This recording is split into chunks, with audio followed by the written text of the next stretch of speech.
মেঘের দেশে একদিন যাব বলে ভাবি। হ্যাঁ, আমি ভাবি মেঘের দেশে একদিন যাব। ভাবি সেই দেশে গেলে বাতাসের গান শুনতে পাবো, শুনতে পাবো নদীর নরম কল্লোল, পাখির অভিমানী ডাক। অথচ যাওয়া হয় না আর। আমি জানি শরতের আকাশ যখন শুভ্র হয়, তার নিচে দাঁড়িয়ে কেউ যদি খুব মন দিয়ে শোনে, সে শুনতে পাবে কোনো এক অচেনা নারীর দীর্ঘশ্বাস, যে কেবল সন্ধ্যার পর বেলির মালা গাঁথে আর জোছনার জলে হাত ভেজায়।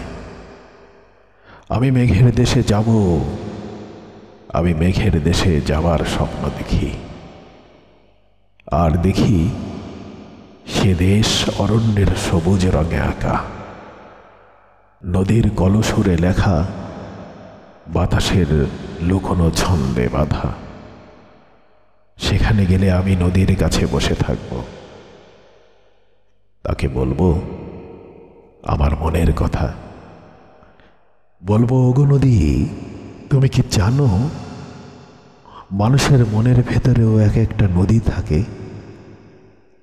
নদী হাসবে আর ঢেউগুলো দুলে উঠবে, আর আমি শুনবো সেই দোলায়িত হাসির শব্দ। মেঘের দেশে সন্ধ্যা নামে খুব ধীরে, যেন কেউ কাঁধে হাত রেখে বলছে, এসো, বসো, ক্লান্তি মুছে দেই। আমি বসে থাকবো চুপচাপ। বাতাস এসে ছুঁয়ে যাবে আমার কপাল, যেমন কেউ মায়ের মতো স্নেহে হাত বুলিয়ে দেয়।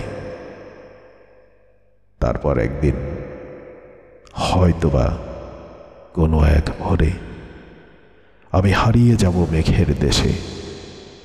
আমার পদচিহ্ন বালি মুছে দেবে,